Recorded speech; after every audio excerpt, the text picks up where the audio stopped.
આજથી 48 વર્ષ પહેલા 1975માં વિદેશ ગયા બાદ ભરૂચના ટંકારિયાના અયુબ ઇસ્માઇલ ઉમરજી નામની વ્યક્તિ રીયુનિયન ટાપુ ખાતે ગયો। રીયુનિયનમાં જે તે વખતે એજન્ટો મારફતે પોતાના સગા કાકા મોહમ્મદ ઉમરજીને પિતા તરીકે પ્રસ્થાપિત કરી ફ્રેન્ચની રાષ્ટ્રીયતા પ્રાપ્ત કરેલી અને ફ્રેન્ચ પાસપોર્ટ મેળવ્યો। ત્યારબાદ 2013માં રીયુનિયનની ભારતીય કોન્સ્યુલેટમાંથી ઓસીઆઈ પણ મેળવેલ।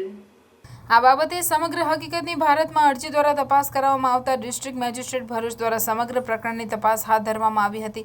સ્થાનિક સત્તાધીશો, મામલતદાર, એસડીએમ, એસઓજી, એલસીબીની ટીમો દ્વારા મામલામાં તપાસ કરાવતા જણાવાયું હતું કે પોતાના પિતાના નામને બદલે કાકાનું નામ પોતાની સાથે જોઈન્ટ કરી અયુબ ઇસ્માઇલ કરી પોતાના પિતાના નામને બદલે સગા કાકા મોહમ્મદ ઉમરજીનું નામ દર્શાવે છે। વધુમાં તેના કાકા 1996માં ગુજરી ગયા હોવા છતાં તેમના નામે 25 ઓક્ટોબર 2010માં રીયુનિયનના જન્મ મરણ રજિસ્ટર શાખામાં અરજી કરી કાકાની સહી કરી તેમનું જન્મ પ્રમાણપત્ર મેળવી ભારતીય કોન્સ્યુલેટ રીયુનિયનમાંથી ઓસીઆઈ મેળવ્યું હતું, જેના પગલે ભરૂચ કલેક્ટરે તેમનું ઓસીઆઈ કાર્ડ રદ કરવાનો અભિપ્રાય ગૃહ વિભાગને મોકલ્યો છે।